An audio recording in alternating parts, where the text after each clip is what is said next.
Vamos a empezar con el Salmo 50.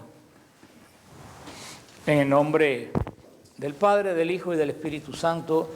Amén. Salmo de Asaf. Habla, Señor, Dios de los dioses. Convoca a la tierra de oriente a occidente. Desde Sión la hermosa sin par. Dios resplandece. Viene nuestro Dios y no callará. Lo precede un fuego voraz. Lo rodea violenta tempestad. Convoca desde lo alto a los cielos y a la tierra para juzgar a su pueblo. Reúnan ante mí adeptos que sellaron mi alianza con sacrificios. Los cielos proclamen su justicia, pues Dios mismo viene como juez. Escucha, pueblo mío, voy a hablar. Israel, testifico contra ti. Yo, Dios, tu Dios, no te acuso por tus sacrificios. Están siempre ante mí tus holocaustos. No tomaré novillos de tu casa ni machos cabríos de tu aprisco, pues son mías las fieras salvajes, las bestias en los montes a millares. Conozco las aves de los cielos, mías son las alimañas del campo. Si hambre tuviera, no te lo diría, porque mío es el orbe y cuanto encierra. ¿Acaso como carne de toro o bebo sangre de machos cabríos? Sacrifica a Dios dándole gracias, cumple todos tus votos al Altísimo, invócame en el día de la angustia, te libraré y tú me darás gloria. Pero al malvado Dios le dice, ¿a qué vienes a recitar mis preceptos y ponerte a hablar de mi alianza? Tú que detestas la doctrina y a tus espaldas echas mis palabras. Si ves a un ladrón, vas con él, compartes tú la suerte con los adúlteros. Abre tu boca con malicia, tu lengua trama engaños. Te sientas a hablar contra tu hermano, deshonras al hijo de tu madre. ¿Haces esto y he de callarme? Piensa que soy como tú. Yo te acuso y te lo echo en cara. Entiendan esto bien ustedes que olvidan a Dios. No sea que los destroce y no haya quien los salve. Me honra quien sacrifica dándome gracias. El que es recto le haré ver la salvación de Dios. Tremendo salmo. Y la gente piensa que misericordia, Dios, no, tranquilo, que Dios misericordia y Dios pues, va a mirar para el lado de allá cuando tú te acuestes con la mujer de tu prójimo. Eso no es lo que dice el salmo. Este Salmo 50 es un juicio sobre el pueblo de Dios. El título de este salmo, Salmo de Asaf, nos dice que es el primero de sus salmos en el orden del Salterio. ¿Por qué lo sabemos?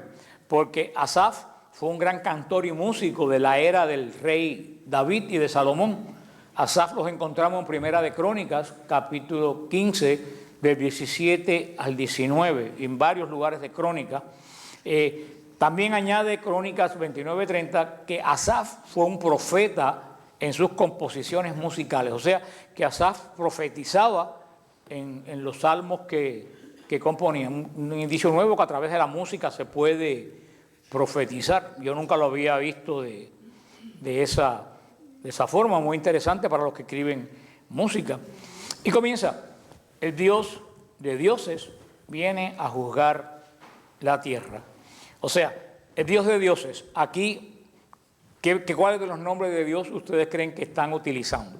A ver, Elohim, lo dijo Carlos, el Dios de dioses. Quiere decir, Elohim quiere decir el más alto, el que de ahí para allá no hay nada. Esa es la definición de Elohim. Por eso cuando dice el Dios de dioses, olvídate que está hablando, empezar con la palabra Elohim.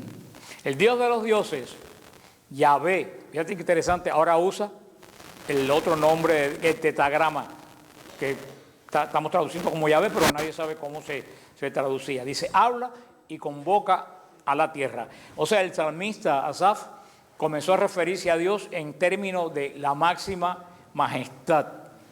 Y usa en este salmo va a usar varios nombres de las escrituras para referirse al Dios que está presente. ¿Cuál es el primero que usa? El Dios de dioses. Esto destaca el poder de Dios de una forma totalmente absoluta. O sea, no hay más nada. Dios, Elohim, es la forma plural de Dios. El nombre Elohim es un nombre que está en plural, pero que se utiliza con el pronombre en singular. Muy curioso, porque tú una palabra plural, tú no la usas con un pronombre en singular. O sea, aquí tú ves que desde el principio, desde el primer nombre de Dios, está la Trinidad. 3 divinas personas, plural. ¿Cuántos dioses son? Uno, lo que precede al nombre en singular. Muy interesante. Y Elohim es la forma donde Dios, siempre el nombre de Dios que se usa para cuando Dios revela su poder. Y seguidamente usa el nombre, el tetragramatón, que nosotros traducimos como Yahvé, y siempre que se usa la palabra Yahvé, se usa relacionado cuando Dios revela su gracia. O sea, con Elohim revela su poder, su altura, y con Yahvé utiliza la gracia que tiene hacia nosotros. Las 3 primeras palabras de este texto en hebreo enfatizan que es Dios quien ha hablado, no hay duda. Él quiere decir Dios. Siempre que, por eso cada vez que vean la palabra Él en un nombre, quiere decir algo relacionado con Dios. Ebenezer, hasta aquí me ayudó Dios. Emmanuel, Dios con nosotros. Gabriel, Dios habla. Micael, ¿quién es? Como Dios. Él siempre, la partícula Él, siempre se usa para Dios. Se usa Elohim, también aparece aquí, Dios poderoso. Usa Yahvé, también el Dios que reparte la gracia. O sea que el Salmo comienza con un apilamiento tremendo de todos los nombres divinos, como que está anunciando, quiere proclamar el nombre del Rey que es totalmente todopoderoso. Dios habla aquí como poderoso Elohim, como objeto de reverencia, Yahvé, como el Dios del pacto. Esto es muy interesante, que este salmo menciona al Dios del pacto. Después, del 4 al 6, pues anuncia el alcance del juicio de Dios. Cuando dice, convoca a los cielos desde lo alto y la tierra para juzgar a su pueblo, congregad a mis fieles ante mí, los que mi alianza con sacrificio concertaron. O sea, para juzgar a su pueblo. Mientras Dios reunía los cielos y la tierra para el juicio, Él no comenzó entre las naciones, de todas las naciones del mundo. ¿Por quién comenzó Dios? Por su pueblo. O sea, que ser el pueblo de Dios es una ventaja, pero también es una desventaja, para que vea que todo tiene una parte positiva. El agua, como le dije la semana pasada, el agua fuera del bote es buena, la misma agua dentro del bote es mala. O sea, ser el pueblo de Dios nos da una tremenda importancia y alegría, pero cuando Dios empieza a pedir cuenta de juicio, no empieza por los de afuera, comienza con los de él. O sea, repentinamente congrega a su pueblo, se cambia el turno. Israel ha apelado a Dios. Israel apela a Dios. ¿Para qué apela Israel a Dios? Para que Dios lo escuche y lo ayude, ¿no? ¿Y qué se encuentra Israel? Que cuando apela a Dios para que lo escuche, Dios lo pone a juicio. O sea que él pide por una cosa y le llega otra que no es. Después van a ver en el Salmo por qué Israel apela a Dios y Dios, en vez de darle gracia, le da juicio. Pues ya vieron todo lo que Dios dice de los sacrificios. Lo veremos después. Este Salmo, ahí eso presenta como una sorpresa. El apóstol Pedro, después en 1 de Pedro 4:17, escribió, porque es tiempo de que el juicio comience por la casa de Dios. Y si primero comienza por nosotros, ¿cuál será el fin de aquellos que no obedecen el Evangelio? O sea que para los que se alegren que el juicio empiece por nosotros, también tiene su pedazo. Si empieza con nosotros el juicio, ¿qué le espera a los que no son del pueblo? O sea que aquí hay palos para todo, y aquí no se salva nadie. Los que hicieron pacto conmigo, alianza, con sacrificio. O sea, Se debate que si el Salmo 50 tiene una vista directa al juicio de Dios sobre Israel, porque sobre todo porque es el pueblo que tiene el pacto. Dios hizo solamente un pacto con Israel, con nadie más, por eso le va a pedir primero a los que juraron cumplir el pacto.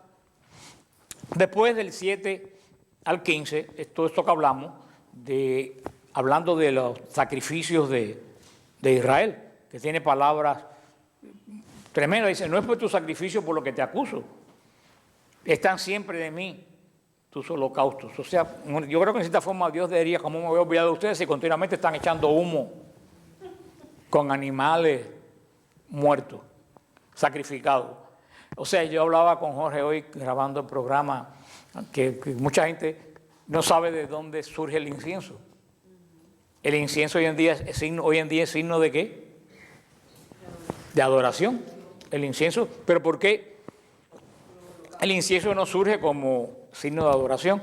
El incienso surge porque todo el mundo piensa que va a llegar al templo y se va a encontrar un templo como las iglesias de aquí de Estados Unidos, limpiecito, oloroso a perfume. Y no, imagínate, el templo de Israel, un lugar donde se estaban matando continuamente decenas de animales. Y no solo se mataba, después se abrían y se les sacaban todas las vísceras. Me imagino que ahí había una peste tremenda, a excremento de los animales, a vísceras. Entonces por eso empezaron a poner el incienso. ¿Pero qué ponían el incienso? Para cuando el olor subiera a Dios, oliera bien, no oliera. Yo decía a Carlos, ¿cuál es el origen del botafumeiro de Santiago de Compostela? El botafumeiro era que esa gente peregrinaban 200, 300 kilómetros en pleno invierno con unos abrigos gordísimos que se mojaban y se secaban, y cuando llegaban se aglomeraban en la basílica, aquello no había quien lo aguantara. Entonces tiraban el botafumeiro para que el ambiente se... Ahora, ¿en qué terminó el botafumeiro? En un objeto de culto para incensar al pueblo de Dios. ¿Y en qué terminó el incienso de Israel? Como signo de adoración, porque se usaba en el sacrificio, y de ahí pasó a nosotros como signo de adoración. Pero originalmente, y todo esto surge por un proceso de crecimiento litúrgico de Israel, porque hay una cosa muy interesante, y nos detenemos un momentito, porque Dios nunca pidió los sacrificios a Israel, sino que los toleró. Una cosa es tolerarlo y otra es exigirlo. Y Dios lo dice aquí. Dice, ¿acaso tengo hambre yo de toro? ¿O tengo hambre de sed de la sangre de los toros? Dice, ¿qué le dice Dios después? Si yo quisiera toro me lo buscaba, porque todos los toros que hay en el mundo son míos. Si yo quisiera que me ofrecieran aves, como ofreció María y José, yo soy el dueño de todas las... Ustedes me están ofreciendo lo que es mío. ¿Qué gracia tiene regalarte? Que ustedes vengan y me digan, y Fran, te voy a regalar un carro blanco que está allá afuera. Digo, pero ¿cuál es que no, ese es el mío? ¿Qué gracia tiene que tú me lo regales? O sea, Dios está diciendo, ustedes me están dando lo que es mío. Y Dios le está diciendo, sacrificio, yo quiero algo que no es mío. ¿Y qué es lo único que no es de Dios? El pecado, no es pecado. El pecado no es de Dios. Entonces dice Dios, que quiero que ustedes me ofrezcan la conversión. O sea que era acepta el sacrificio, porque era una cosa habitual alrededor de los pueblos de Israel. Los pueblos de Israel no se entendía la adoración a Dios sin sacrificio. Entonces pasa como ha pasado con la iglesia, por ejemplo, en África. En África se le permite a la iglesia en África tienen un ritual aparte donde permiten que la iglesia en África baile en la misa. ¿Por qué la iglesia de África baila en la misa? Porque para los africanos baile tiene un carácter sagrado, porque toda la vida ellos han relacionado el baile con el culto a sus dioses. Y por eso es el cardenal Arinze. Por eso, como en África está relacionado la danza, que no es el baile, ellos no bailan como bailan después de una fiesta, la danza, que en África tiene un sentido totalmente litúrgico, se permite. Porque esa danza les recuerda, ¿qué cosa? la adoración a Dios. Dice, ahora en Occidente no se permite porque la alabanza no recuerda una fiesta o una pachanga. No, o sea, ¿tú me entiendes? Dios se adapta a la forma que la gente... Fíjate, Dios aparece a los ángeles anunciando el nacimiento de Cristo por medio de ¿quién? Dios le anuncia el nacimiento de Cristo a los ángeles por medio de ¿qué? A los pastores, ya lo dije, olvídate, por medio de un ángel, ya no vale. Y a los reyes, por la estrella. ¿Por qué? Porque si a los pastores se le aparece con las estrellas, los pastores no entienden absolutamente nada. Y si a los reyes se le aparece un ángel, va a pensar que es un Dios. ¿Tú me entiendes? Dios habla con el lenguaje que nosotros tenemos alrededor de nosotros.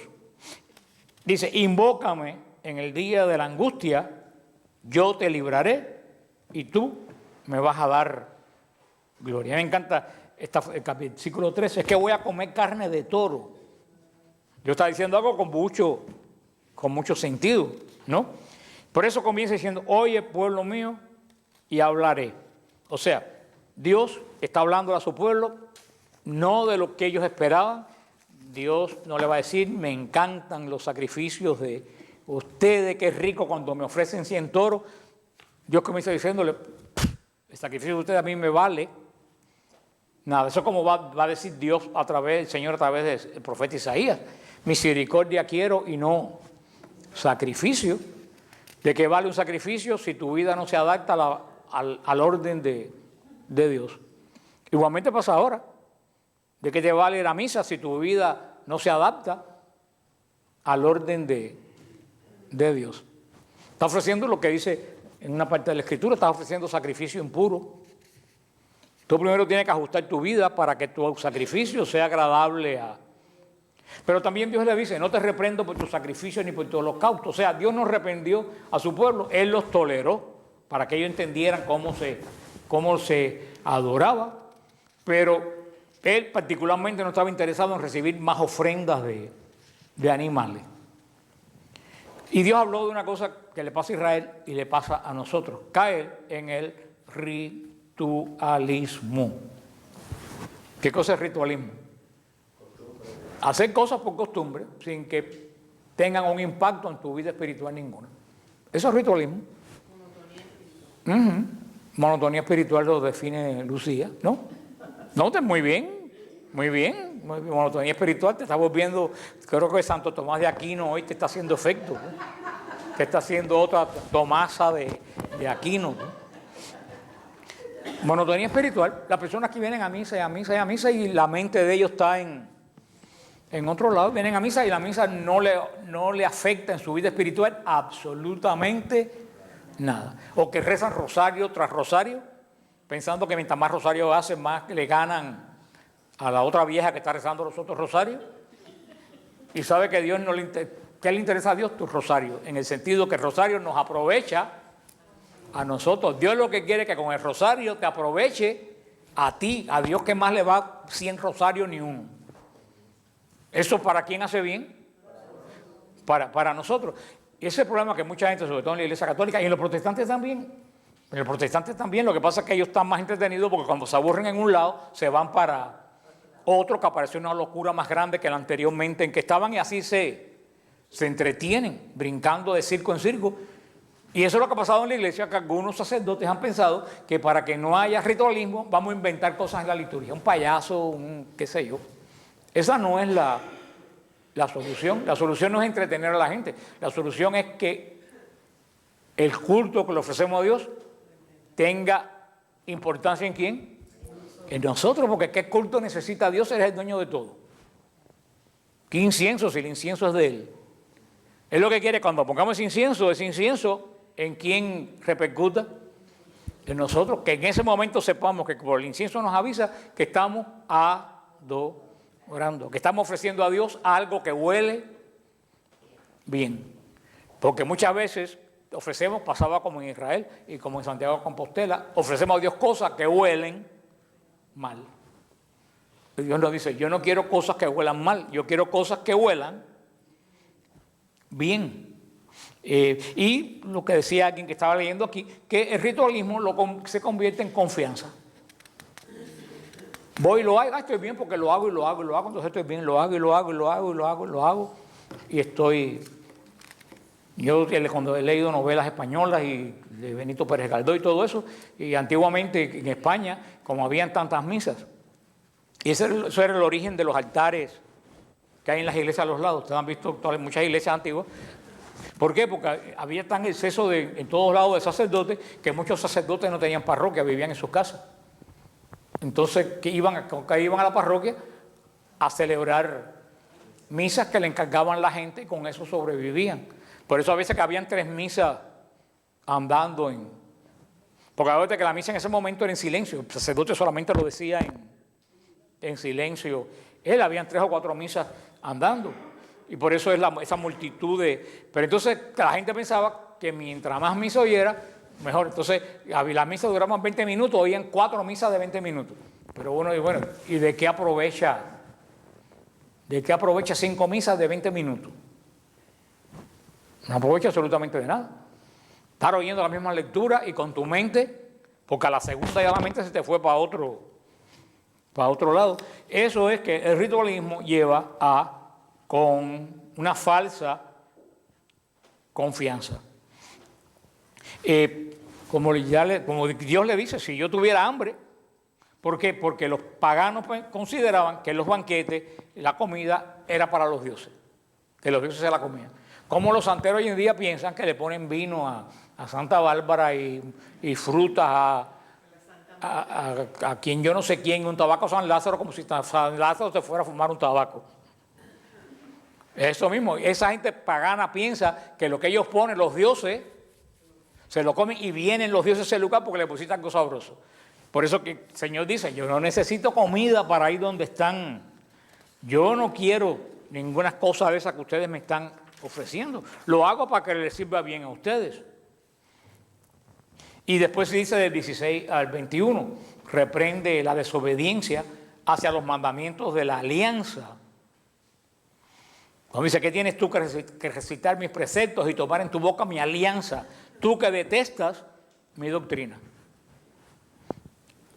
Eso como gente en la iglesia hoy en día que habla de Dios, pero no está siguiendo la doctrina de Dios. ¿Para qué va a hablar de Dios si lo que está enseñando no está de acuerdo con la doctrina que Dios nos ha revelado? Y dice, si ves un ladrón, te vas con él. Si ves un adúltero, te vas con él.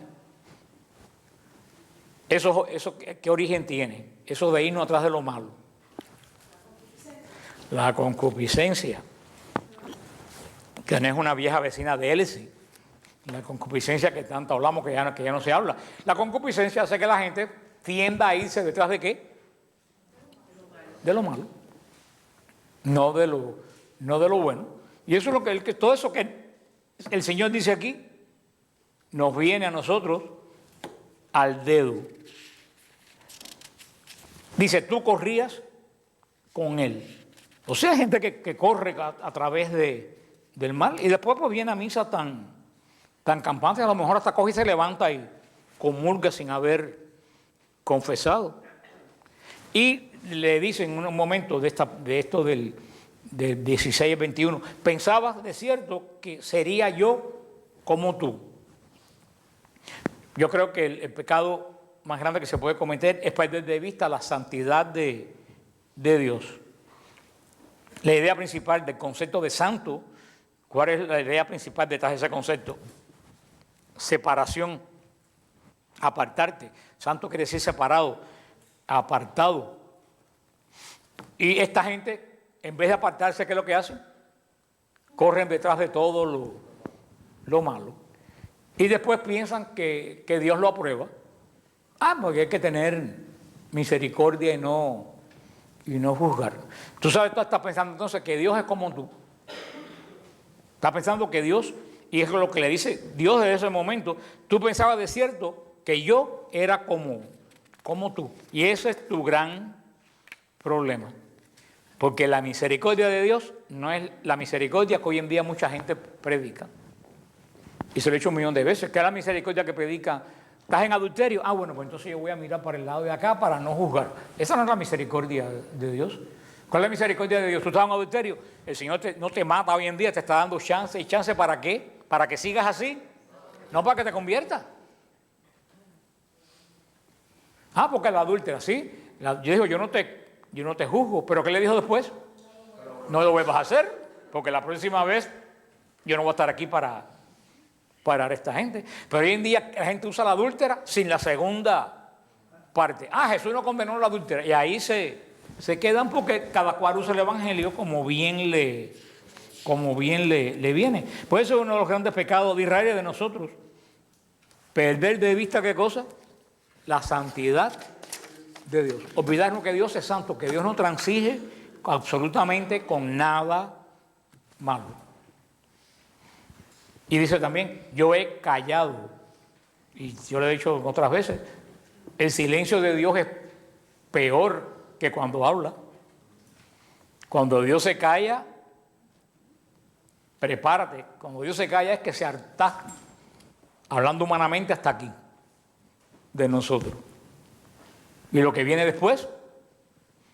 O sea que el silencio de Dios es una forma enfática de expresar dos cosas. Primero, su paciencia frente al mal sin castigar.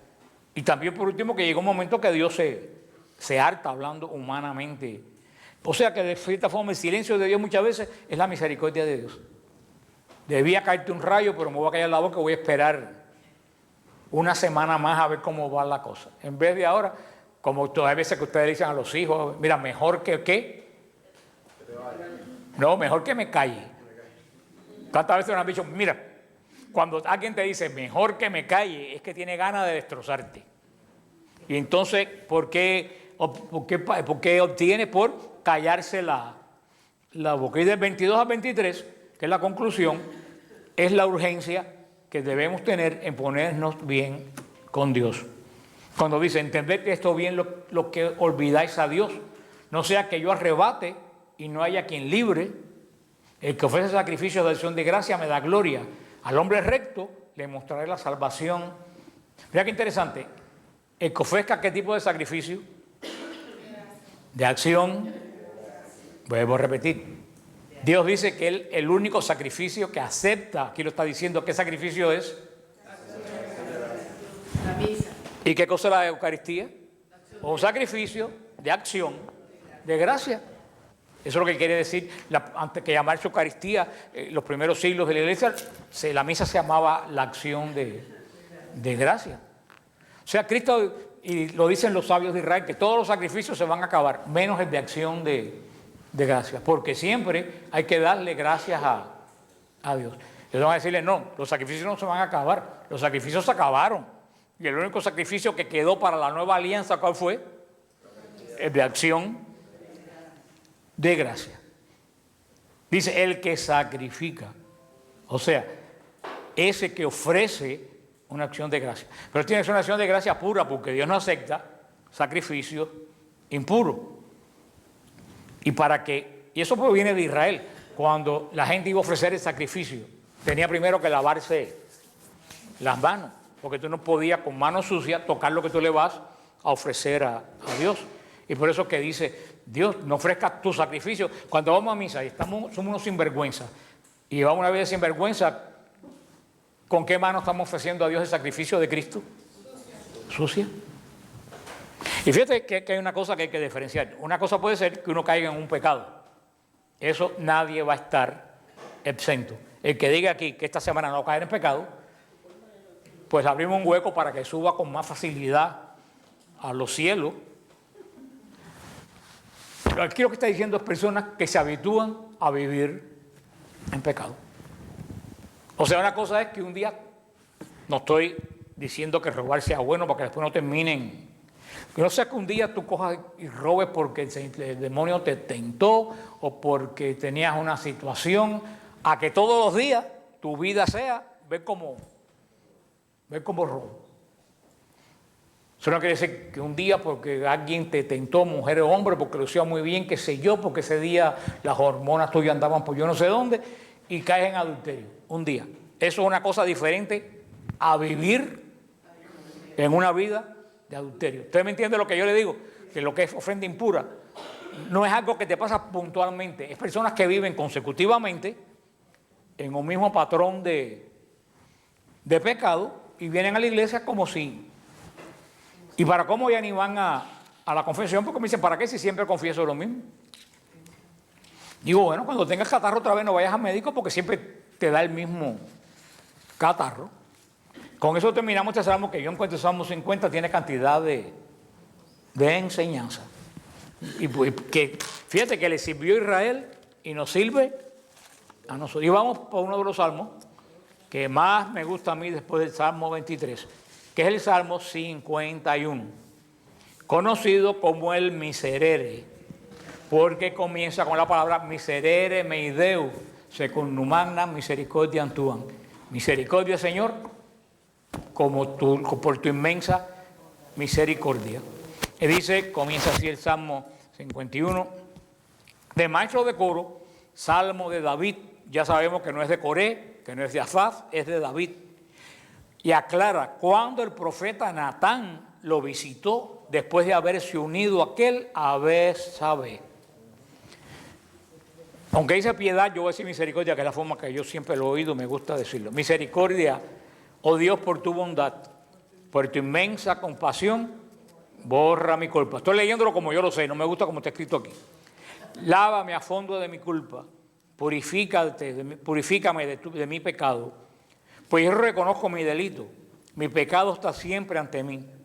Contra ti solo pequé, lo malo a tus ojos cometí. Porque seas justo cuando hablas, irreprochable cuando juzgas. Mira que nací culpable, pecador me concibió mi madre. Y tú amas la verdad en lo íntimo del ser. En mi interior me inculcas sabiduría. Rocíame con el hisopo hasta quedar limpio. Lávame hasta blanquearme más que la nieve. Devuélveme el son del gozo y de alegría. Se alegren los huesos que tú machacaste. Aparta tu vista de mis yerros y borra mis culpas. Crea en mí, oh Dios, un corazón puro. Renueve en mi interior un espíritu firme. No me rechaces lejos de tu rostro. No retires de mí tu Santo Espíritu. Devuélveme el gozo de tu salvación. Afiánzame con espíritu generoso. Enseñaré a los rebeldes tus caminos y los pecadores volverán a ti. Líbrame de la sangre, oh Dios, Salvador mío, y aclamará mi lengua tu justicia. Abre, Señor, mis labios y publicará mi boca tu alabanza. Pues no te complaces en sacrificios. Esto viene con el salmo anterior. Si ofrezco un holocausto, no lo aceptas.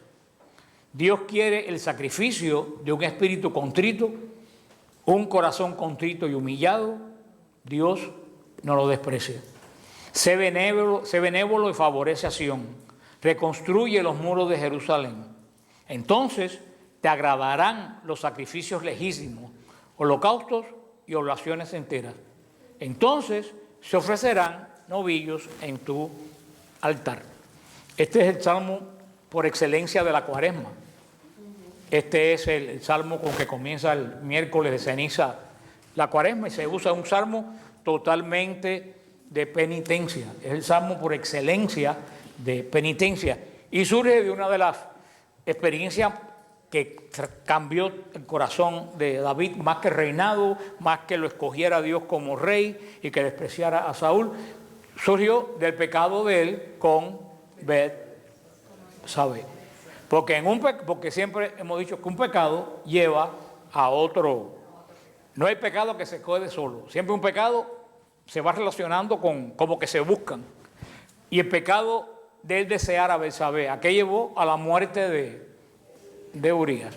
Y después ¿a qué llevó? A él caer en pecado de concupiscencia. Y después ¿a qué llevó? A la muerte del niño.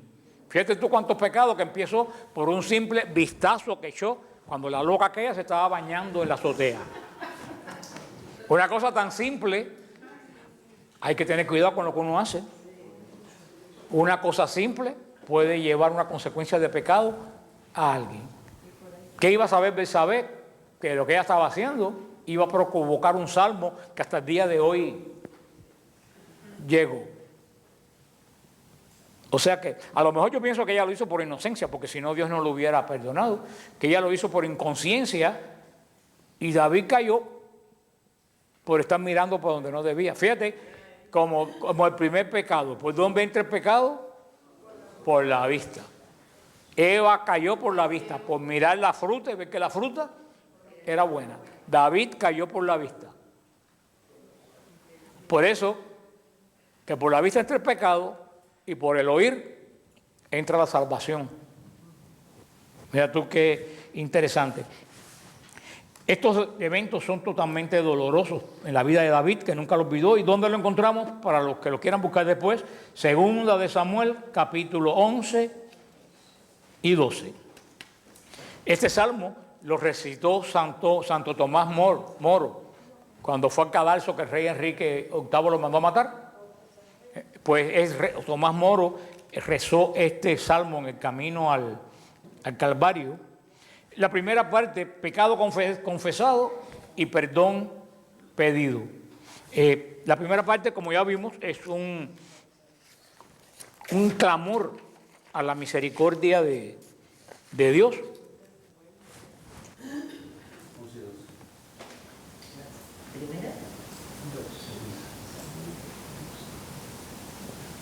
Como dijimos, él ha pecado con asesinato, adulterio, encubrir su pecado y dureza en el arrepentimiento. Tuvo que venir, ¿qué cosa?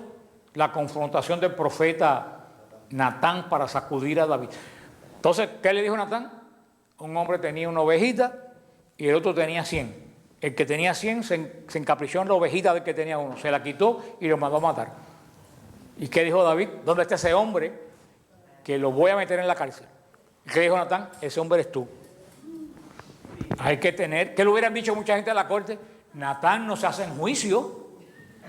Tú estás juzgando, Natán, qué poca misericordia tú tienes delante de todo el mundo. Pero ese juicio de Natán, ¿a qué llevó a David? Al arrepentimiento. Si alguien no se le enfrenta y le señala su pecado, David hubiera seguido, sabe Dios con qué camino. Ten piedad de mí, oh Dios. Ya cuando a David le señalan el pecado, surge la oración de un hombre que primero sabe que ha pecado. Y sobre todo, algo que siempre pasa. Él se ha justificado de todas maneras a vida. Porque había pasado tiempo y David no se había arrepentido. ¿Por qué? Lo más seguro que se justificó. Ella tiene la culpa porque se estaba bañando en la azotea. Yo no soy tan malo porque los hombres somos los hombres y eso tiene que pasar. ¿Tú me entiendes? David se justificó de su pecado, como nos pasa a nosotros continuamente, que continuamente pecamos y buscamos autojustificación al pecado. Es porque ella me obligó, es porque él me dijo, es porque fulanito me sacó de quicio, es porque fulanita Siempre... mientras haya autojustificación, uno no llega al arrepentimiento. Y muchas veces para que llegue el arrepentimiento, alguien tiene que señalarnos con el dedo. Y eso no es juicio, eso es misericordia. El señalar un hecho. Esto se lo hizo Natán delante de toda la corte. No lo llamó por un rincón ni por un cuartito de atrás. Delante de toda la corte. Una señalamiento directo y ahí viene una confesión directa de David. David pidió piedad, que Dios se apiadara de él. Y él le dijo, apiádate de mí conforme a qué, a tu misericordia. Así como tú tienes misericordia, derrama piedad de mí. O sea, fíjate que la misericordia aquí vino en relación con el juicio. Si Natán no hace juicio, no hay. Esto va en contra de todo lo que se está predicando hoy por ahí. Por eso aquí hay tantos católicos vagos, tantos católicos flojos, tantos católicos basura. Porque nadie se atreve a señalar un mal. David pidió piedad y recibió esa piedad. David utilizó varias veces para hablar de la bondad que él deseaba de parte de Dios sobre la piedad y la misericordia. ¿Qué cosa es la misericordia? La asistencia amorosa de Dios hacia aquel que está en una situación de pecado. Esa es la misericordia de Dios. ¿Qué cosa? Asistencia. ¿Qué cosa? amorosa de Dios. ¿Hacia quién? Hacia quien está en una condición de pecado lamentable. Esa es la misericordia. O sea que la misericordia es la asistencia que le da a Dios a una persona que está en pecado. Ahora, para recibir la misericordia, tú tienes que arrepentirte primero. Si tú no te arrepientes, si tú crees que tú no tienes pecado, ¿qué misericordia tú vas a recibir? Ese es el pecado contra el Espíritu Santo que lleva a la gente al infierno. Yo nunca he pecado, yo no tengo nada malo. Entonces, si nunca he pecado, ¿qué cosa? No tengo que arrepentirme. Y si no tengo que arrepentirme, no tengo que pedir perdón. Y se va de cabeza al infierno. ¿Y por qué es pecado contra el Espíritu Santo? Porque ¿quién es el que motiva la conversión? El Espíritu Santo. ¿Estás desoyendo totalmente? Y hoy en día, con esa falsa misericordia, ese falso juicio, se está enviando mucha gente al infierno. Y sobre todo los confesionarios. No, eso no es malo. No. Como me escribió, se lo dijo una vez a un muchacho que me escribió a EWTN, porque como la gente me escribe, yo no sé quiénes son y me inventan un seudónimo, más nunca yo lo encuentro. Me decía que un muchacho joven que confesó con el sacerdote que se había masturbado. El sacerdote dijo, eso no es malo, eso es una cuestión tuya privada entre tu cuerpo y tú. Y el muchacho me decía, pero yo me sigo sintiendo sucio. Yo le digo, porque tú tienes conciencia de pecadora. ¿Cómo quedará el alma de ese sacerdote? Porque si es otro que dice, me sigo masturbando y sigo comulgando, si total es un problema entre yo y mi cuerpo, no le hago daño, el famoso no le hago daño a nadie. Borra mis pecados, mis rebeliones. Este ruego, borra, creo que quiere decir quita. Como en el libro del Éxodo y en el libro de Números, cuando le decía a Dios, Moisés le decía, quita el pecado de tu pueblo. Dice, lávame más y más de mi maldad. O sea, la palabra de Natán al profeta, el profeta a David, le sirvió como un espejo. ¿Como un espejo para qué? Para que David se diera cuenta que estaba sucio y que estaba manchado de sangre. Natán fue un espejo para David. Si Natán no se aparece y le canta a las 40, hablando un cubano a David, David no se hubiera arrepentido y hubiera terminado en el infierno. Mira qué mal hace la falsa misericordia. Lávame más y más. Acuérdate que en hebreo esa lávame más y más no existe, porque no hay palabras así tan, podemos decir, abstractas. ¿Qué es lo que quiere decir lávame más y más? Multiplica el tiempo para yo lavarme. O sea, dame tiempo para yo lavarme. Y esto dice más y más, esto implica que David sabe que la culpa de él es grande. No me lavé una vez, tengo que lavarme y lavarme. Eran todas esas purificaciones que Israel tenía que hacerse. Si estaba sucio, se tenía que volver a lavarla. Para utilizar la palabra que utilizó David para hablar de su ofensa contra Dios, primero fue rebelión. Yo me rebelé contra ti. ¿Qué cosa es rebelión? Cruzar una barrera.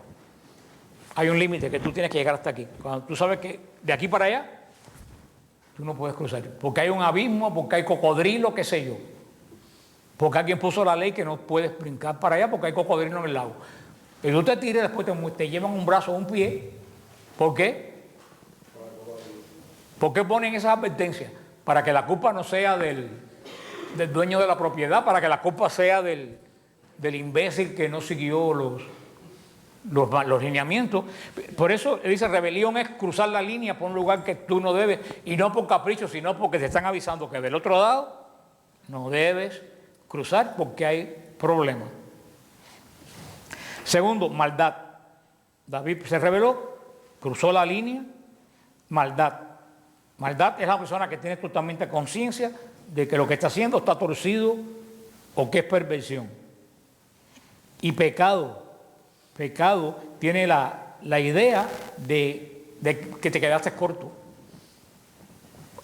No me voy a contentar con este pecado, voy a seguir con otro pecado, porque como le dije ahorita, un pecado lleva a otro pecado.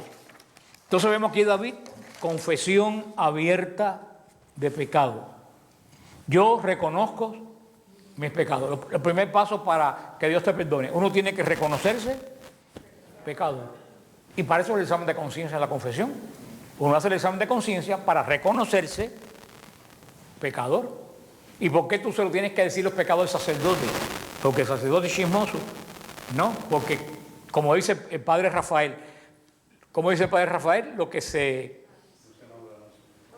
lo que no se dice no se asume. Lo que no se dice no se asume. Esa frase del padre Rafael, como la del padre Francesco, pasa a la historia. Lo que no se dice, lo que no se confiesa no se asume. Si tú no dices, yo pequé en esto y en esto, específicamente en lo que es, tú no asumes que tú has pecado. Si tú confiesas algo vago, para ti tu pecado es algo vago. Por eso tú tienes, ay, que pasa una pena. Para eso es. Para que te des cuenta que tú no tuviste pena cuando lo hiciste, pero ahora tienes pena para decirlo. Porque el cura lo va a oír, pero cuando lo hiciste, los ángeles lo estaban mirando. Y a lo mejor está tu abuela, porque uno sabe en el mundo espiritual cómo se comunica el cielo con la tierra. Pues el primer paso, reconocer tu pecado. Segundo, que dice David, y mi pecado está siempre delante de mí. En este camino de conversión que tuvo David, todos los días siguió pensando en el sentido del pecado. No se olvidó de cómo lo llevó el pecado a cometer un asesinato, porque todo pecado conlleva la muerte. O sea, David primero lo ignoró y lo negó, como también nosotros muchas veces lo ignoramos y lo negamos, pero no se pudo escapar de ello. A donde quiera que iba, que se encontraba, la mala conciencia de lo que había hecho. Es como que un caracol diga, no me gusta esta casa, me voy a mudar para la otra, y camina un pie. Cuando llega al pie, ¿qué se encuentra? La misma casa se llevó arriba el caracol. Así somos muchos de nosotros. Nos cambiamos de iglesia y nos cambiamos de grupo, y tú sabes lo que nos estamos llevando. El mismo caracol. Cuando llega, que mira alrededor, ay, pero esto es igual que lo que yo dejé. No, es que tú traíste contigo, ¿qué cosa? La casa a cuesta. Mi pecado está siempre delante, no se puede. Fíjate que David no dijo, mi castigo está siempre delante de mí, que hubiera sido lo propio, ¿no? Él dijo, mi pecado. ¿Por qué? Porque sabía que el castigo fue consecuencia ¿de qué? Del pecado. Y después dice, contra ti solo pequé. David había pecado contra Betsabé, ¿no? Y había pecado sobre todo ¿contra quién? Contra Urías, que lo mandó a matar, contra la familia de ellos dos, pecó contra su reino, un rey que no sirve pecó contra su propio cuerpo. Pero ¿qué pasa? Todo eso se desvaneció en el trasfondo mientras él estaba considerando la grandeza de su pecado. Porque él dijo, el pecado contra ti engloba ¿qué cosa? Todos los. Porque si yo pequé contra Betsabé, contra el reino, contra mí, no fue un pecado contra ellos. Ese pecado contra ellos fue acción de mi pecado contra ti. ¿Pecado de qué? Como el de Eva y Adán, de desobediencia. Y he hecho lo malo delante de tus ojos. David reconoció que Dios era testigo de lo mal que él estaba haciendo. Y nosotros ahora nosotros sabemos que hasta los ángeles, hay algunos ángeles de la guarda que deben estar ya, que no le queda película pornográfica de haber visto en toda su vida. Porque el ángel de la guarda está contigo siempre. Eso es lo que muchas veces no pensamos. Sigue diciendo, he aquí en maldad, esto es muy importante, he sido formado y en pecado me concibió mi madre. David no nació de una relación ilícita. David era hijo lícito de la unión de Jesé con su. Porque dice, en pecado me concibió mi madre. Esta es la base del pecado. No la base. Aquí se refleja el pecado original en el Antiguo Testamento. David sabe que él fue concebido como en pecado, que él no tenía gracia cuando fue concebido. ¿Por qué? Porque los primeros padres perdieron la gracia y el hombre no puede transmitir la gracia. Quien da la gracia es Dios. Si Dios le quitó la gracia, ellos no podían transmitir la gracia. Por eso David dice, en pecado me concibió mi madre. Todos nosotros hemos sido concebidos en pecado. Porque cuando nosotros somos concebidos, nacemos sin la gracia. Y cuando tú no tienes gracia, estás muerto espiritualmente. ¿Qué es lo que nos devuelve la gracia? El bautismo, cuando entramos en el pacto de Dios. Por eso, mientras más uno se demora en bautizarse o bautizar al hijo, es más tiempo que el hijo está viviendo sin gracia. Por eso que la iglesia antes se bautizaba a muchachos en cuanto nacía. Nacía y al otro día, por eso están los padrinos, porque como la madre no podía ir por el parto a la iglesia, lo llevaban gente allegada a la madre y el padre, llevaban al niño inmediatamente para bautizarlo. Para que esté, imagínate tú los que se han bautizado, bueno, bendito sea Dios que se bautizó con 50 años, pero los que se han bautizado protestantes a 40, tienen 40 años de concupiscencia, la falta de gracia, haciendo qué cosa, daño en su... Por eso a los niños hay que bautizarlos inmediatamente, lo más rápido que se pueda. En pecado me concibió mi madre. O sea, David está diciendo, todo empezó mal desde el principio. David no tenía lo que tenemos nosotros, David no tenía bautismo. La circuncisión no restituía la gracia. Nosotros en el bautismo se nos restituye la gracia. Así que imagínate, si nosotros hacemos lo que hacemos con la gracia, David, que como nació, se quedó.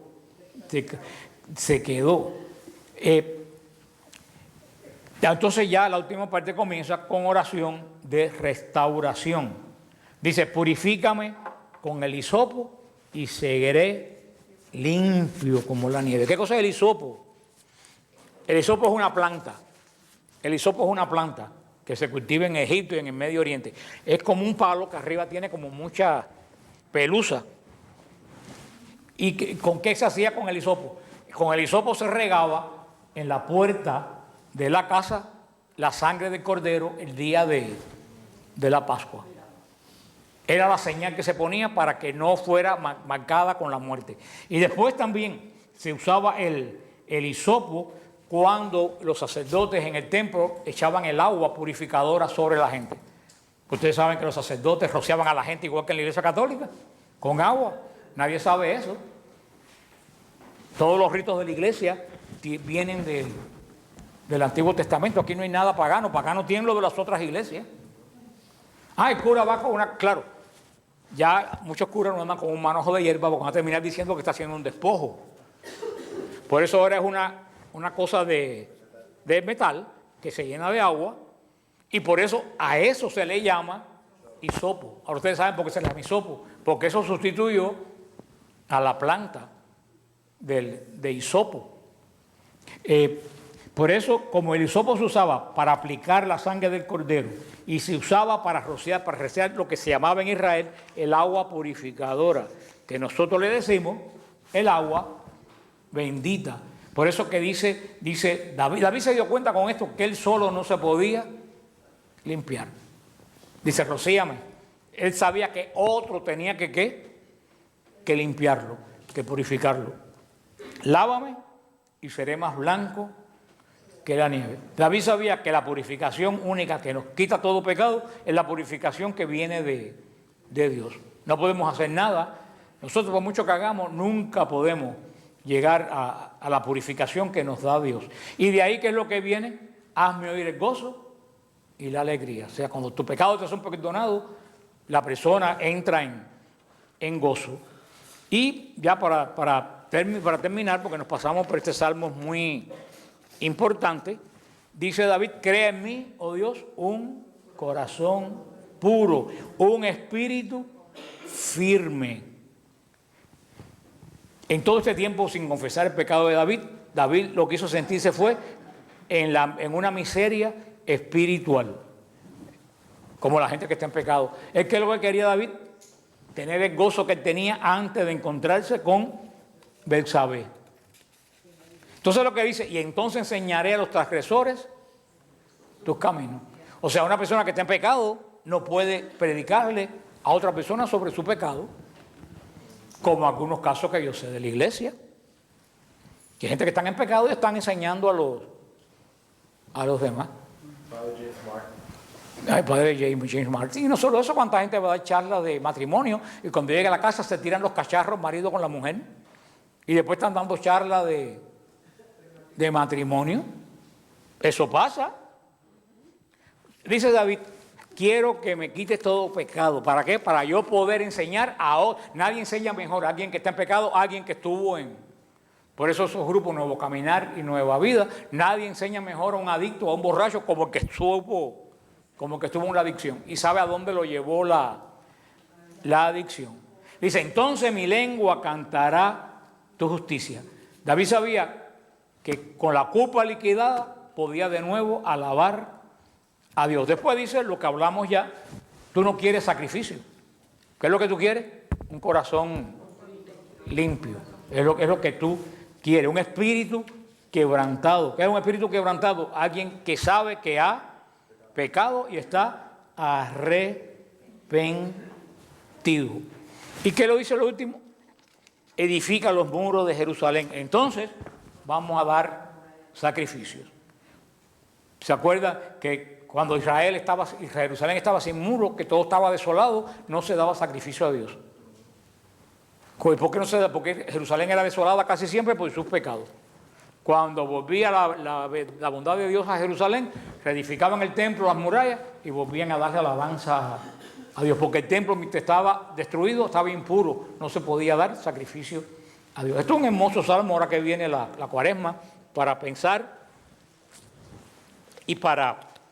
Ahora vamos a pasar a la colecta, pero lo dejé para el final porque ahora todo el mundo está interesado. Un cuento, porque cada vez que digo estos salmos, algo pasó que eso se quedó en mi mente y me echa a perder el salmo. Allá en el convento de Guanabacoa, un convento franciscano que yo viví un tiempo en Cuba, hubo una señora que se llamaba Ñica. Ñica estaba loca como una cafetera.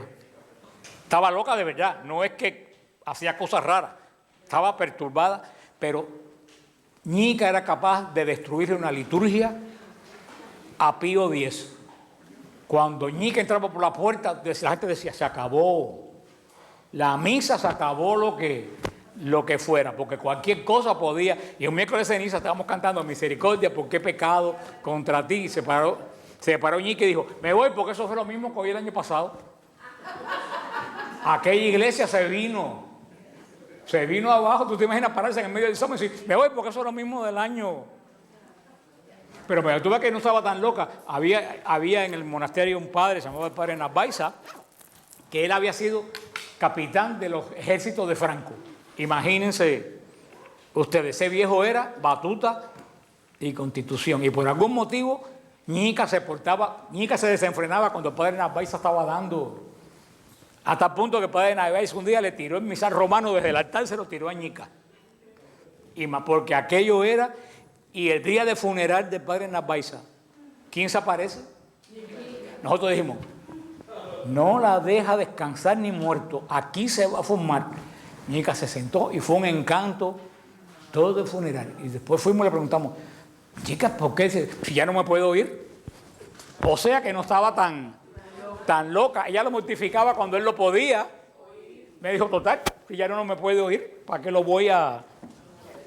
Bueno, pues Ñica me echó a perder el Salmo 51, porque siempre que leo el Salmo me acuerdo de Ñica. Lo menos que ya se piensa es que está en mi mente 40 años después. Acuérdense del viaje a Israel, ya el Medjugorje está cerrado, aunque si se apuntan pues se puede tratar de buscar. Israel queda algunos puestos, todavía estamos esperando y aceptando. Mildred tiene los flyers al final, los que nos ven por el internet pueden ver nuestro viaje a Israel ahora en Cuaresma, a través de apologéticasiloe.net. Dios mío, ven en mi auxilio. Señor, dame prisa en socorrerme. Gloria al Padre, al Hijo y al Espíritu Santo. Como era en el principio, ahora y siempre, por los siglos de los siglos. Amén. Aleluya. Hermanos, habiendo llegado al final de esta jornada que Dios nos ha concedido, reconozcamos sinceramente nuestros pecados. Yo confieso ante Dios Todopoderoso y ante vosotros, hermanos, que he pecado mucho de pensamiento, palabra, obra y omisión. Por mi culpa, por mi gran culpa. Por eso ruego a Santa siempre Virgen, a los ángeles, a los santos, a ustedes, hermanos, que cedáis por mí ante Dios nuestro Señor. El Señor Todopoderoso tenga misericordia de nosotros, perdona nuestros pecados y nos lleve a la vida eterna. Amén. En tus manos, Señor, encomiendo mi espíritu. En tus manos, Señor, encomiendo mi espíritu. Tú, el Dios leal, nos librarás. Te encomiendo mi espíritu. Gloria al Padre, al Hijo y al Espíritu Santo. En tus manos, Señor. Encomiendo mi espíritu. Oración. Concede, Señor, a nuestros cuerpos fatigados el descanso necesario y haz que la simiente del reino que con nuestro trabajo hemos sembrado hoy crezca y germine para la cosecha de la vida eterna. Por Cristo nuestro Señor. Amén. El Señor Todopoderoso nos conceda una noche tranquila y una muerte santa. Amén. Saludemos a la Santísima Virgen con el canto de la salve. Salve Regina, Mater misericordiae, vita dulcedo, spec nostra salve. A te clamamus, exule fili vieve, a te suspiramus, gementes efflentes, in a lacrimarum valle. Ella ereo, advocata nostra, y los tuo misericordiae oculos a nos converte. Jesum benedictus fructus ventris sui, nobis quod exilium ostende. O clemen, o pia, o dulcis Virgo Maria. Ora pro nobis Santa Dei Genitrix, undigno officiamo promissionibus Christi. Amén. Bendice, Señor, a los que nos gozamos en la anunciación del ángel a María y por intercesión de tu Hijo Jesucristo, a que gocemos siempre de salud, de alma y de cuerpo. Amén. Buenas noches. Si alguien quiere oración, puede ver a Rubén o a Sonia que están aquí y ellos orarán por ustedes.